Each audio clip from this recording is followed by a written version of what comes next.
नमस्कार दोस्तों, स्वागत है आपका हमारे यूट्यूब चैनल ऑनलाइन स्टडी 07 पर। तो दोस्तों, जब से बच्चे पेपर देकर आए हैं लेखपाल परीक्षा का, और जैसे ही पेपर देकर आए हैं उसके बाद से ही उनके मन में एक ही सवाल था कि कहीं पेपर लीक हुआ है या नहीं। और वो सर्च क्या कर रहे थे, पेपर लीक हुआ है या नहीं। और ये केवल एक जगह की बात नहीं है और कि केवल यूपी में ही पेपर लीक होता है। आप देखा होगा रीट के एग्ज़ाम में, और इससे पहले भी ये जो यूपीएसआई का एग्ज़ाम हुआ है या वीडियो 2018 वाला एग्ज़ाम है, और जो कल एक एग्ज़ाम हुआ है लेखपाल का, उसमें सभी में एक जैसी ही हालत है और हर जगह पेपर लीक होता है। तो अगर मैं कहूँ कि हर कोई भी राज्य ये दावा नहीं कर सकता है कि वो बहुत ही अच्छे तरीके से पेपर करवाता है। आप बात समझ रहे हैं मेरी। मैं इसमें कोई बचाव नहीं कर रहा हूँ किसी सरकार का, लेकिन मैं एक चीज़ बोलता हूँ कि जब से आप पेपर देकर आए, आपको मालूम चला कि पेपर लीक हो गया और सभी मांग करने लगे कि एग्ज़ाम रद्द होना चाहिए। मैं ये आपसे कहना चाहता हूँ, क्या इसके बाद जब एग्ज़ाम होगा तो वो लीक नहीं होगा?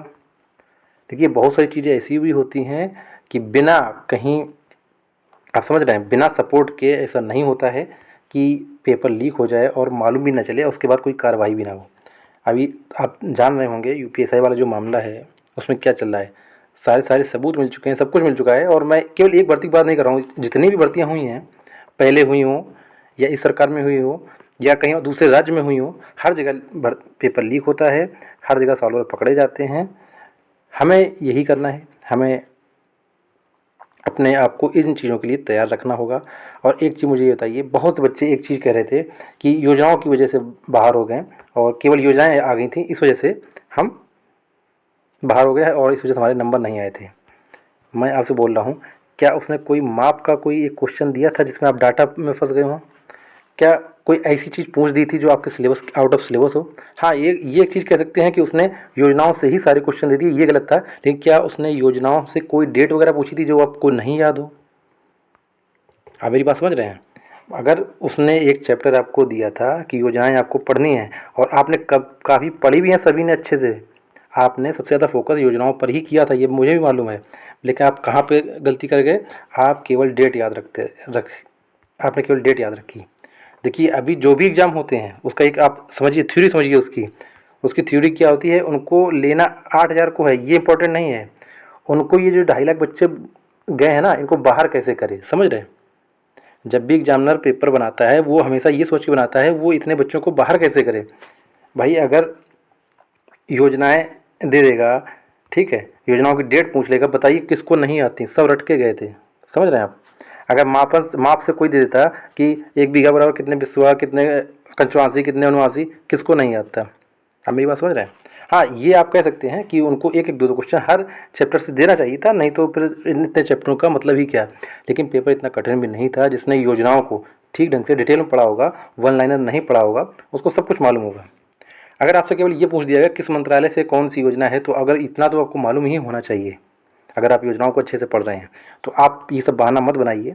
और मैं खुद कह रहा हूँ, आप मुझे बताइए क्या ऐसा कुछ था मैथ में, अगर हम एक दो क्वेश्चनों को छोड़ दें कि आपको लग रहे हो कि आपको नहीं आएगा, आप बताइए। आपसे पूछ दिया गया आयत का क्षेत्रफल, अब बताइए ये क्वेश्चन कौन सा है, बताइए कौन नहीं कर पाएगा? आप सिंप्लीफिकेशन का क्वेश्चन देखा होगा, कितना सरल था। तो आप मेरी बात समझ रहे हैं?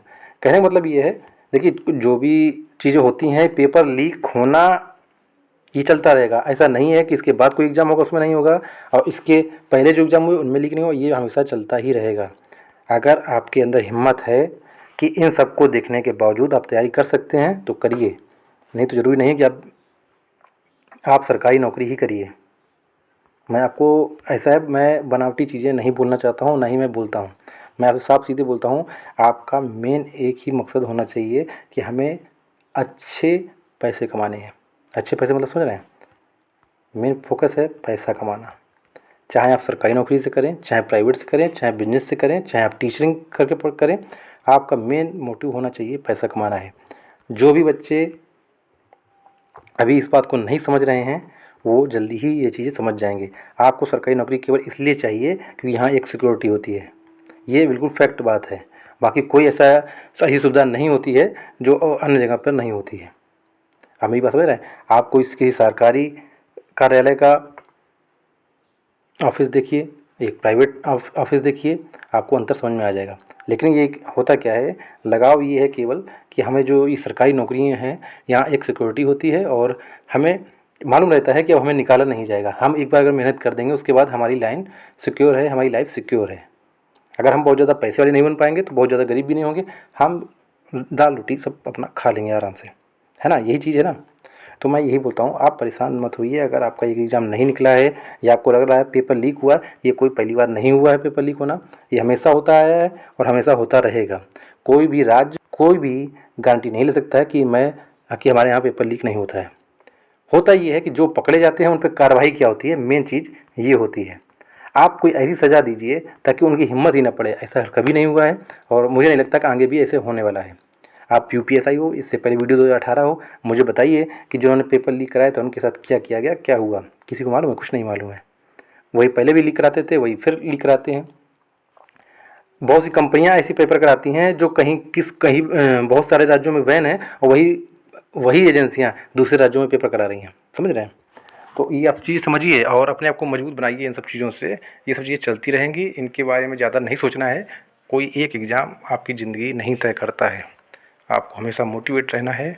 आपको केवल पैसे कमाने के ऊपर काम करना है और वो भी अच्छे तरीके से। ऐसा नहीं है कि मैंने बोला कि पैसे कमाना है, आपने कल जाके बगल वाले के घर में डाका डाल दिया, ऐसा नहीं है। आपको पैसा कमाना है। अगर आपने अच्छा पढ़ा है तो मैं बोलता हूँ, अगर आपने अच्छा पढ़ा है तो आपके लिए पैसा दौड़ कर आएगा। आप कहीं कोचिंग में पढ़ाइए, आप कहीं कॉलेज में पढ़ाइए, आप कुछ भी करिए, इतना पैसा आप कमा लेंगे अगर आप अच्छा पढ़ा लेते हैं।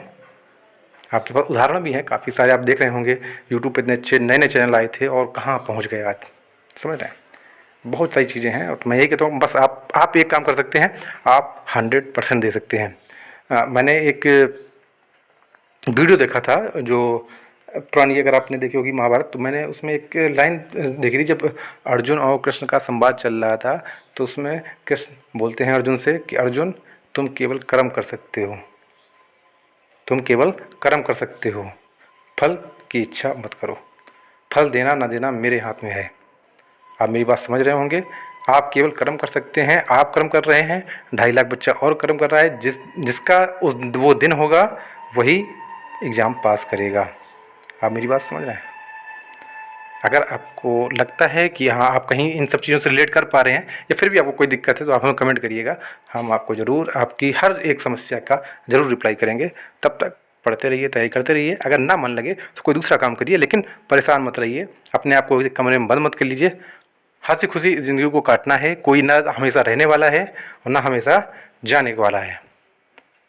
समझ रहे हैं? मैं केवल इसलिए आपको बोल रहा हूँ क्योंकि ये 2.5 लाख बच्चों ने बहुत मेहनत की थी, बहुत तैयारी की थी, बहुत पढ़ाई की थी, लेकिन कल जब पेपर देने के बाद निकले, जब आंसर में आया, बहुत से लोगों के दिल टूटे होंगे। मैं चाहता हूँ सरकार अगर रुकना चाहती है, अगर वाकई में काम करती है पेपर लीक पर, तो जब एक बार पकड़ते हैं ना किसी को तो उसको सज़ा ऐसी दीजिए ताकि वो दोबारा करने की हिम्मत ना कर सके, और जो सोच रहे करने के लिए उनकी भी हिम्मत ना पड़ सके। लेकिन कहीं ना कहीं उनकी भी, वो भी चाहते हैं कि लीक हो पेपर।